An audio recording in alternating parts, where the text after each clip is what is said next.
అందరికీ జై భీమ్. అందరికీ నమస్తే అండి. మీడియా మిత్రులందరికీ ఈరోజు ఈ మీడియా సమావేశం ఏర్పాటు చేయడానికి గల కారణం, గత కొన్ని రోజులుగా ఆంధ్ర తెలంగాణలో సంచలనం రేపుతున్న పాస్టర్ ప్రవీణ్ గారి డెత్ మిస్టరీ. ఆయన రాజమండ్రి దగ్గర ఆయన చనిపోవడం జరిగింది. తద్వారా చాలామంది అది హత్య ఏమో అని చెప్పి ఆంధ్ర తెలంగాణలో ఉన్న క్రైస్తవులందరూ చాలా ఆందోళన చెందారు. వాళ్ళు ర్యాలీలు చేశారు, ప్రభుత్వానికి వినతులు అందించారు. అయితే ఈ సంఘటనని కొద్దిమంది కావాలని తప్పుదారి పట్టించడానికి ఇప్పటికి కూడా ప్రయత్నిస్తున్నారు.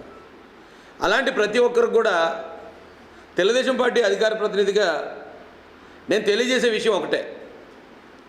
పోలీసు వారు కానీ ప్రభుత్వం కానీ ప్రతిరోజు మీకు చెప్తూనే ఉన్నారు, ఒకవేళ అది హత్య అని మీ దగ్గర ఏమైనా ఆధారాలు ఉంటే దయచేసి మీరు పట్టుకొచ్చి పోలీసులకు అందించండి, ఆ కోణంలో దర్యాప్తు చేస్తామని. పోలీసు వారు ఈ విషయం జరిగిన వెంటనే ప్రాథమికంగా ఇది రోడ్డు ప్రమాదంగా ఉందని వారు గుర్తించడం జరిగింది. గుర్తించినప్పుడు ఆ రాజమండ్రి గవర్నమెంట్ హాస్పిటల్కి నేను కూడా వెళ్ళాను అదే రోజు.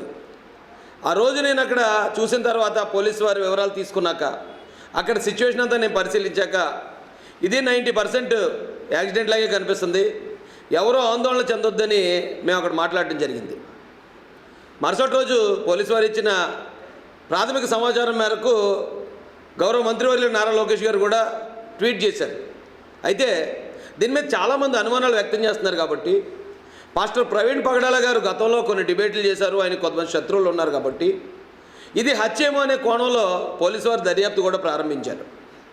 దీన్ని అదునుగా తీసుకుని పాస్టర్ ప్రవీణ్ గారి మృతదేహాన్ని, ఇంకా డైరెక్ట్గా చెప్పాలంటే ఆయన శవాన్ని రాజకీయానికి వాడుకుందాం, స్వలాభానికి వాడుకుందాం అని కొంతమంది ప్రయత్నించారు. దానిలో మొట్టమొదటి వ్యక్తి గౌరవ మాజీ ఎంపీ హర్ష్ కుమార్ గారు. రెండో వ్యక్తి ఇప్పుడు వైఎస్ఆర్సీపీ నాయకులైన జూపూడి ప్రభాకర్ గారు. మూడో వ్యక్తి కేఏ పాల్ గారు. ఓకే, కేఏ పాల్ గారి విషయాల్ని ఎవరో పెద్దగా అంత పట్టించుకోరు అనుకోండి.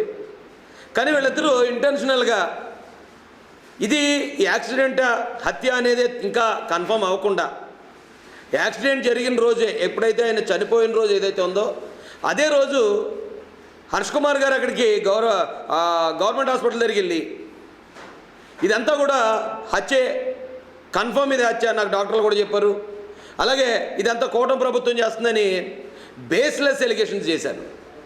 అయినా కూడా ప్రభుత్వం కానీ పోలీస్ కానీ ఎక్కడ సంయమనం కోల్పోకుండా వారి ఎంక్వైరీ అంతా కూడా పూర్తిగా హైదరాబాద్ నుంచి సంఘటన జరిగిన ప్లేస్ దాకా పూర్తిగా ఎంక్వైరీ పోలీస్ డిపార్ట్మెంట్ ముగించడం జరిగింది. ఇప్పటికే హర్ష్ కుమార్ గారికి 2 సార్లు పోలీసులు నోటీసులు ఇచ్చారు. మీరు డైరెక్ట్గా అది హత్యాన్ని కన్ఫర్మ్ చేస్తున్నారు, మీరు పోస్ట్మార్టం చేసిన డాక్టర్లను బెదిరిస్తున్నారు, పోలీసు వారి మీద బేస్లెస్ ఎలిగేషన్ చేస్తున్నారు, ఇది గవర్నమెంటే చేసింది అంటున్నారు, తెలంగాణలో రీపోస్ట్మార్టం చేస్తాను అంటున్నారు, మీ దగ్గర ఆధారాలు ఉంటే వచ్చి పోలీసులకు ఇవ్వండి అని చెప్పినప్పుడు హర్ష్ కుమార్ గారికి కొవ్వూరు డిఎస్పీ దేవకుమార్ గారికి ఎంత దూరం ఉందండి? 10 కిలోమీటర్లు వెళ్ళి ఎందుకు మీరు ఆధారాలు ఇప్పటి వరకు సబ్మిట్ చేయలేదు? మీ దగ్గర ఆధారాలు లేనప్పుడు ఎందుకు ఆంధ్ర తెలంగాణలో ఉన్న క్రైస్తవ సమాజాన్ని మొత్తం తప్పుదారి పట్టించే విధంగా మీరు ఎందుకు మాట్లాడారు?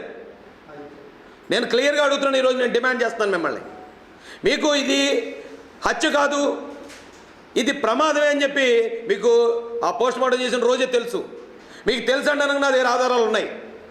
మీకు తెలిసి కూడా దీన్ని హత్యగా నమ్మించడానికి, క్రైస్తవుల్ని ప్రభుత్వం మీదకి రెచ్చగొట్టడానికి, ఇక్కడ క్రైస్తవులు హిందువుల మీదకి రెచ్చగొట్టి శాంతి భద్రతల సమస్యలు తీసుకురావడానికి, మత కల్లోలాలు సృష్టించడానికి ఈ హర్ష్ కుమార్ గారు కానీ లేదా జూపూడి ప్రభాకర్ గారు కానీ కేఏ పాల్ గారు కానీ ఎందుకు ప్రయత్నించారో ప్రజలందరికీ మీరు తెలియజేయాల్సి ఉంది.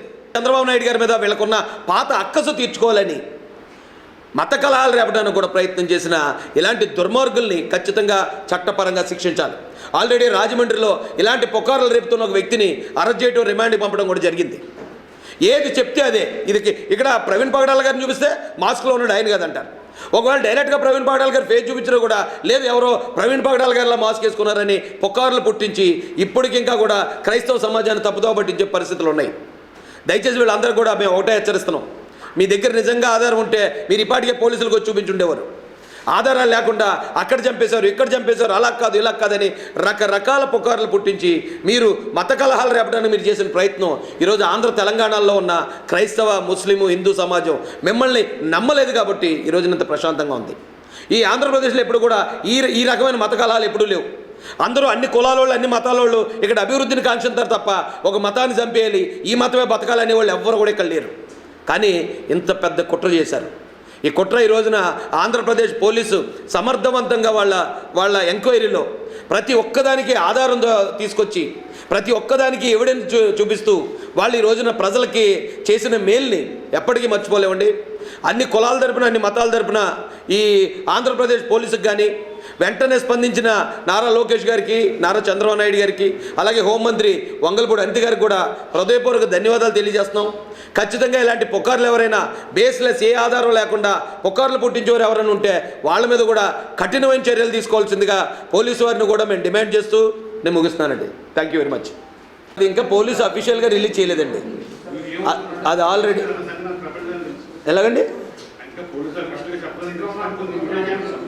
అవునండి, అవును. నా ఉద్దేశం వరకు అయితే అది 99% నేను రోడ్డు ప్రమాదంగా భావిస్తున్నాను సార్. నేను ఆ రోజు చూశాను, ఆ రోజు నుంచి ఈ రోజు దాకా చూసిన అన్ని సాక్ష్యాలని క్రోడీకరించుకుని నా ఉద్దేశం అయితే అది రోడ్డు ప్రమాదంగా భావిస్తున్నాను. ఆయన డ్రింక్ చేసాడా లేదా అనేది అది పోస్ట్ మార్టంలో రిలీజ్ చేయాలి, లేదా ఇప్పుడు పోలీసు ఈ రోజున ప్రెస్ మీట్ పెడుతున్నారని తెలిసింది ఐజీ గారు, ఎస్పీ గారు. ఒకవేళ వాళ్ళేమన్నా అఫీషియల్గా ఆ వైన్ షాప్కు ఆయన వెళ్ళడం లేకపోతే బయటకు రావడం అనేది దాన్ని రిలీజ్ చేస్తే ఆ తర్వాత మనం దీని గురించి మాట్లాడచ్చు. ఆయనకి హ్యాబిట్ ఉందని నాకు అసలు తెలియదండి. నేను చూసినంత వరకు ఆయన నా స్నేహితుడు.